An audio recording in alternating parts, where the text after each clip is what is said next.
All right, this is Exodus 18 and verse 1.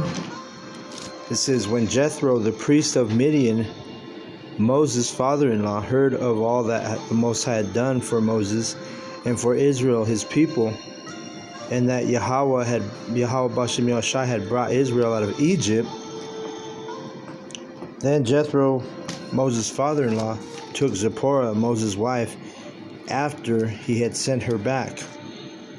I want to give all the praise, all the glory, all the honor unto Yahweh, Bahashem, Yahushai, Bahashem, Rakah HaKudash. Double honors goes out to the elder apostles of Great Millstone for teaching me the truth. Also, want to acknowledge all the Akyam who are pushing the truth with sincerity throughout the four corners of the earth. And shalom to the elect. This is Shabai from the GMS Denver camp. And I'm going to keep reading here in Exodus 18.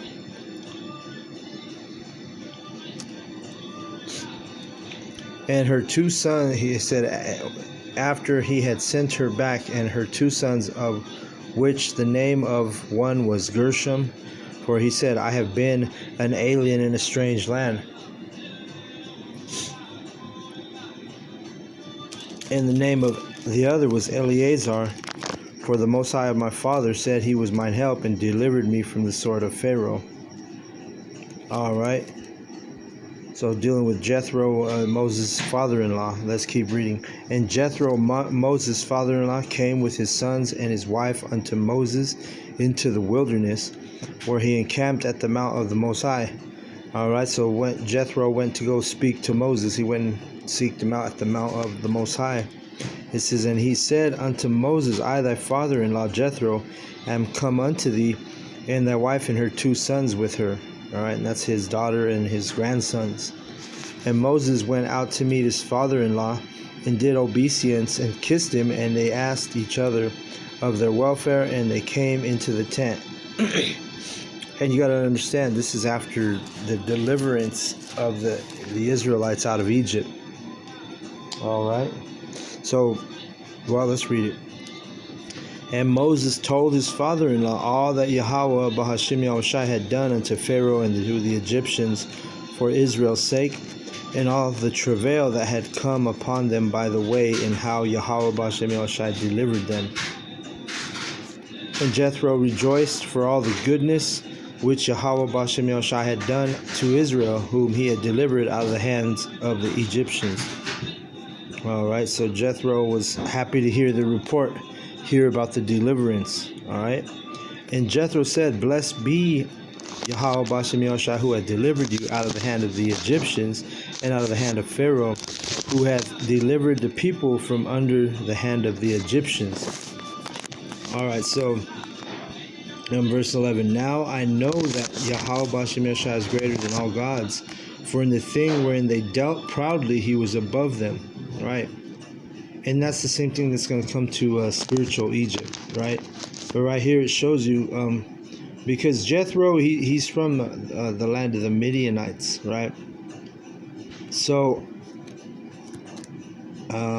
he's not an Israelite, you know. But it shows you that even the heathen, even the people outside of Israel, had respect for Yahweh Bashem Yahushai when they heard the stories about, and the power of the true God, Yahweh Bahashem Yahushai, and the miracle that was performed when they were delivered. The Israelites were delivered out of Egypt, out of ancient Egypt. The same thing is going to happen here in Babylon when Yahweh Bashem Yahushai delivers us out of spiritual Egypt, aka Babylon, America. Well, guess what? The Lord is gonna, the names of Yahweh Bashem Yahushai are gonna be magnified, and also we are gonna, everybody's gonna know who the true power is. It says, now I know that Yahweh is greater than all the gods, for in the thing wherein they dealt proudly, he was above them. And this place is the most proud place, all right? Spiritual Egypt. Obadiah speaks about the pride of Esau, all right? Exodus 18 and 12, it says, And Jethro, Moses' father-in-law, took a burnt offering and sacrifices for the Most High. And Aaron came, and all the elders of Israel, to eat bread with Moses' father-in-law before the Most High. Okay, so they had a little get-together, kind of a celebration, right? And it came to pass on the morrow that Moses sat to judge the people, and the people stood by Moses from the morning unto the evening. And when Moses' father-in-law saw all that he did to the people, he said, What is this thing that thou doest to the people? Why sittest thou thyself alone, and all the people stand by thee from morning unto even? All right, so Jethro, he had some wisdom. You know, he was able to give Moses some valuable advice that we're about to read here. It says, And Moses said unto his father-in-law, Because the people come unto me to inquire of the Most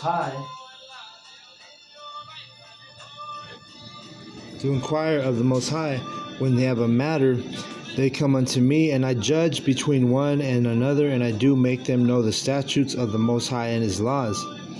And Moses' father-in-law said unto him, The thing that thou doest is not good.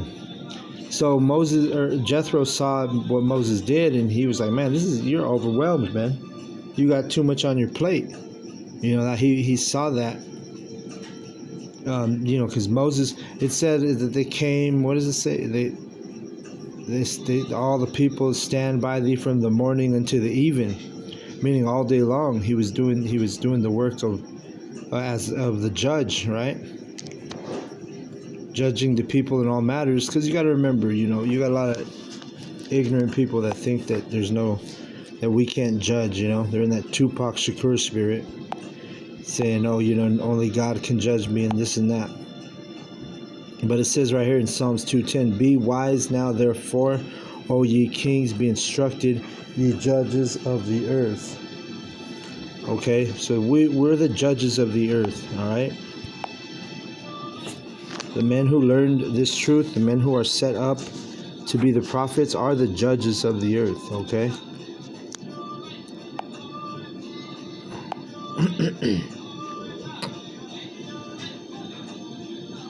And he says, verse 17, And Moses' father-in-law said unto him, The thing that thou doest is not good. Thou wilt surely wear away both thou and this people.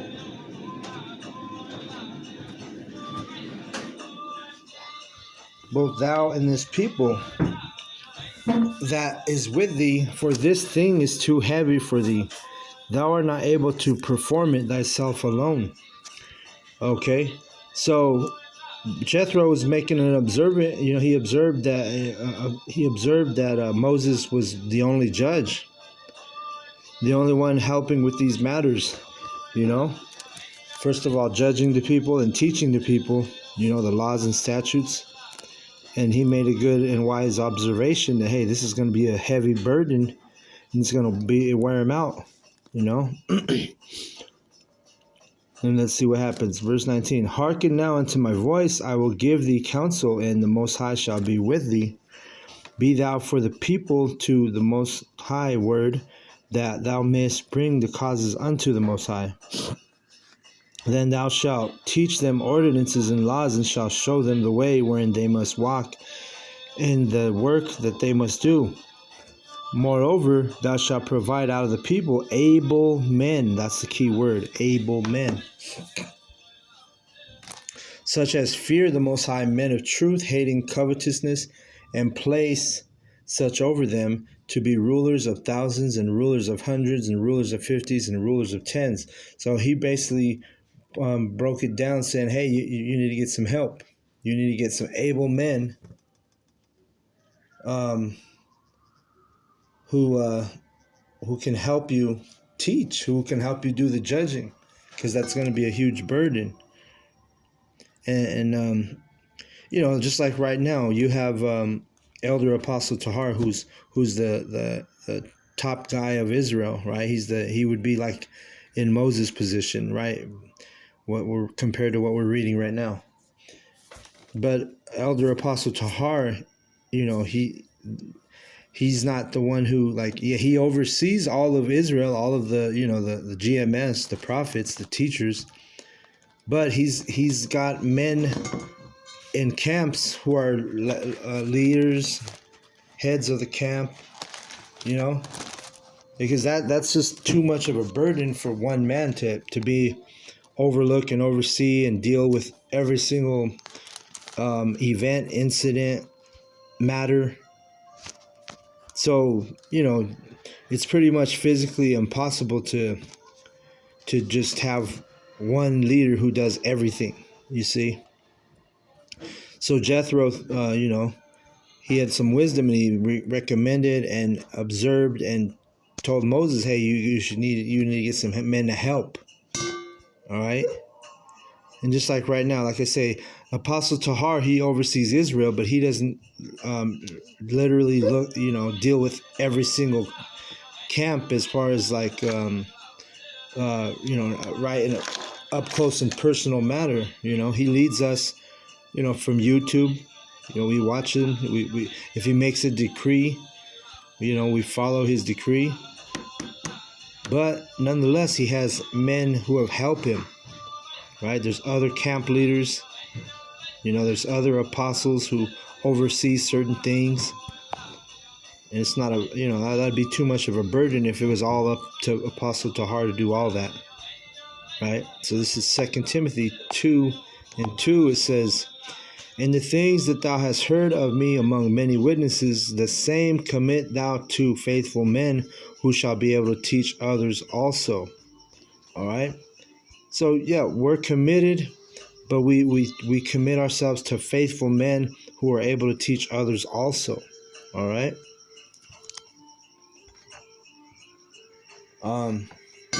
Just having one man would be just too much of a burden. So there's camp leaders throughout, That's why Yahushua had the 12 disciples who became the 12 apostles. Well, when Yahushua was put on the cross and had, went to the spiritual realm, it was now the 12 were those heads now.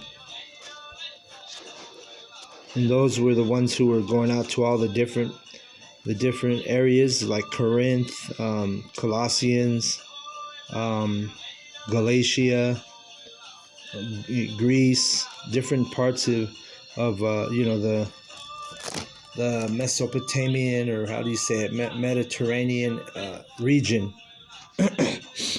So this truth is obviously the Israelites are outnumber the sand of the sea. So you're gonna have to have men who are able to lead men. Can't be just a one-man show, you see. So let's go back to Exodus 18.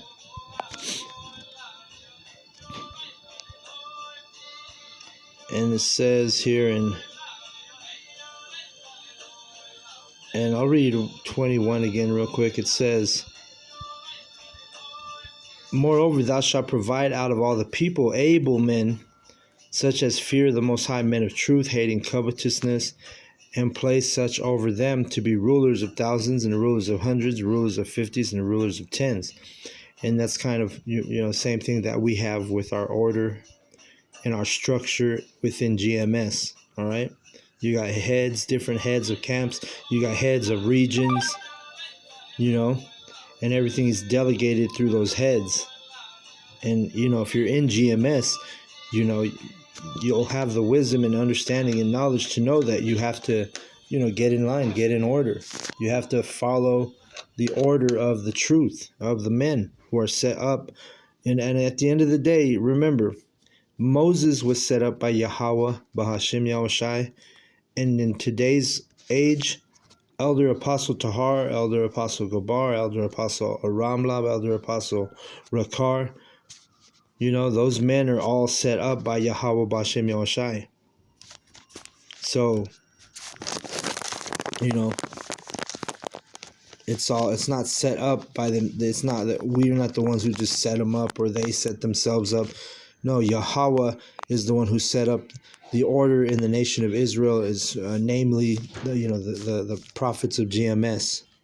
So we have to understand and know and respect that truth, which this thing of ours has been set up by Yahweh Bahashim Yahushai. The camps that we're in, the camps that we're a part of, the ministry that we're a part of, this is not set up by men. This is set up by Yahweh Bahashim Yahushai. So that's not to be taken lightly, and we are in the position where we need to have reverence and respect the order that Yahweh Bahashim Yahushai has set up. Okay? And so we read verse 22, and let them judge the people at all seasons, and it shall be that every great matter they shall bring unto thee, but every small matter they shall judge. So yeah, and that's how it is with us. With when we have a serious matter, guess what? It gets passed on through the elders, through order, protocol. Right? It might go to the head camp, then the head camp might reach out to the regional camp, and the regional camp leader will reach out. Eventually, it'll get to Apostle Tahar, you see, and to Apostle Tahar will and that's just, you just thinking about it right now. You can see that that type of order, that type of protocol, is going to eliminate wrongdoings, going to eliminate errors, going to eliminate folly, But there's a protocol and there's an order in these matters, all right? And like it says here, if it's a small matter, hey, the local camp, your camp leader, the camp leader, of whatever city you're a part of, whatever camp you're a part of, he can handle that small matter. But if it's a major matter or a great matter, yes, there's going to be influence from the top elders, the top our elder apostles. All right? So let's keep reading. So it shall be easier for thyself, and they shall bear the burden with thee. And that's what it is. If thou shalt do this thing, and the Most High command thee so, then thou shalt be able to endure. Then all this people shall go into their place in peace. So Moses hearkened to the voice of his father-in-law and did all that he had said. And Moses chose able men. That's the key word, able. Because you can't just choose anybody. Just like the heads of the camps, the leaders of the camps, they're not ordinary men. They're men who are, the Lord has set up.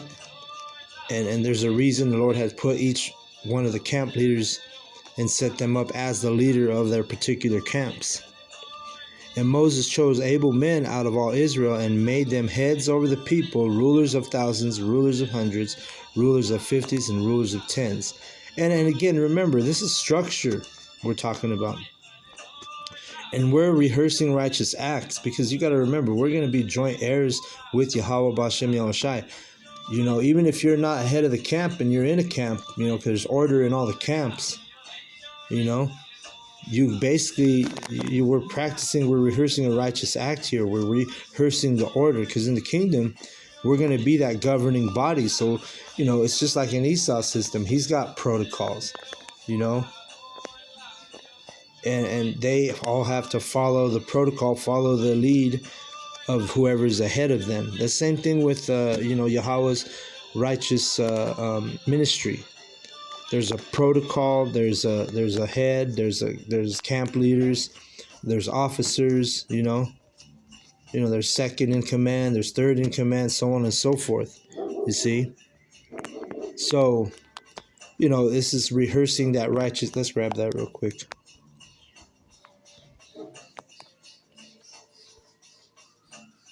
Let me see. It's in Judges 5 and 11. They that are delivered from the noise of archers in the places of drawing water, there shall they rehearse the righteous acts of Yahweh B'Shem Yahushai. All right, and that's the point. I'm not going to read the whole verse, but we're rehearsing the righteous acts, and part of the rehearsal is the order and the governing body, right? Because we're gonna be joint heirs. We're going to be a governing body in the kingdom. You see. So this is the place where we rehearse those righteous acts, and like I say, the part of the rehearsal deals with order. All right, let's get this precept real quick.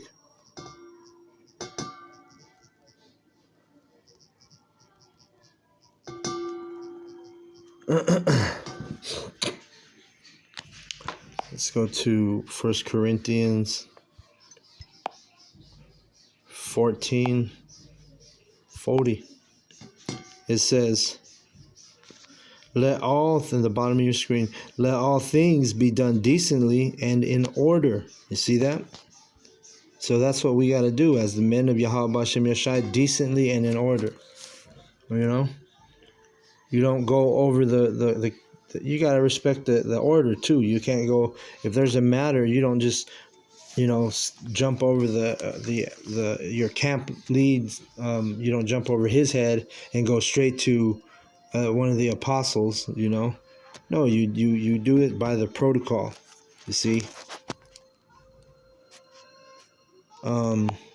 Let's see, where am I? Exodus 18.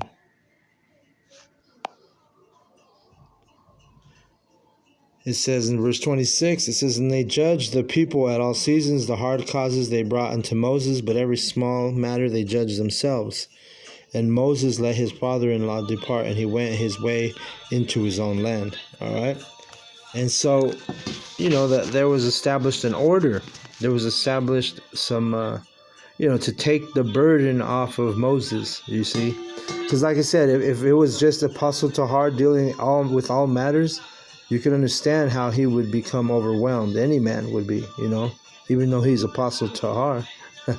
You know what I'm saying? Any man would be overwhelmed.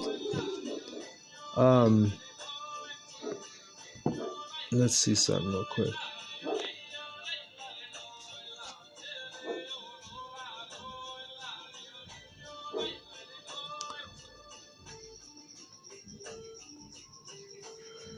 And when you go into the Jethro name meaning, because that was the one who kind of gave him the idea, who observed what he was doing and kind of reformed the protocol, so to speak. His name's Jethro, and I just looked it up, and what it means is excellence or overflow, and that's fitting because it's like you don't want to be in a situation where you're getting overflow. We're going to deal with overflow deals with overwhelmed, so it's good that that type of order was set in place to help out the high priest Moses. Just like right now you have elders all over the world who are helping out and overseeing, the men of GMS. That way there's no overflow or overwhelming. There's balance. Yahweh is a power of balance. So you want to balance things out, And that's kind of what that protocol does. It balances everything out. Proverbs 11:1, a false balance is an abomination to Yahweh, but a just weight is his delight. So yeah, like when everybody's got overseeing, certain men, you're going to have that perfect balance. It's going to keep things to allow things to run smoothly, Let me see, there was one more I was thinking of, and then I left my mind. Let me see if I can think about it. What was I going to grab?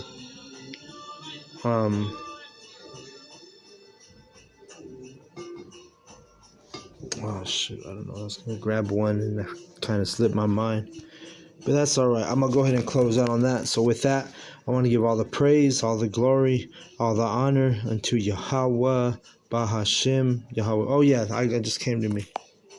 It's and this is just a real quick one.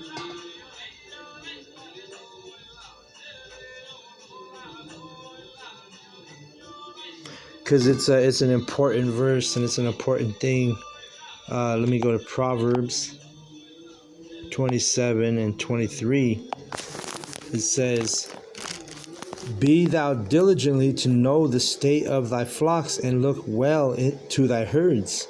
All right, and that goes into exactly what it says, knowing the state of the flock, right? And who's the flock? The flock are the Israelites. The flock are the teachers. So it'd be impossible for Elder Apostle Tahar to know the state of all the flock, right? So that's why you have that order set up, right? Ezekiel 34:31. And ye, my flock, the flock of my pasture, are men, and I am your power, saith Yahweh Bahashem Yahushua, saith Yahweh your power. All right, so Yahweh Bahashem Yahushua your power. So the flock of the pasture are men. All right, and you got to know the state of your flocks. Like I say, it's overwhelming overflow. If it was just Apostle Tahar, overseeing all the camps at once by himself. No, that's why there's camp leaders. That's why there's second in charge, second in command, regional leaders. So on and so forth, because so that we can do this in decency and in order, and that we know the state of our flock. All right, so with that, I want to give all the praise, all the glory, all the honor unto Yahweh Bahashem Yahushai Bahashem Rakaha Kudash. Double honors goes out to the elder apostles of Great Millstone for teaching me the truth. Also want to acknowledge Al Akyam, who are pushing the truth with sincerity throughout the four corners of the earth. Shalom to the elect.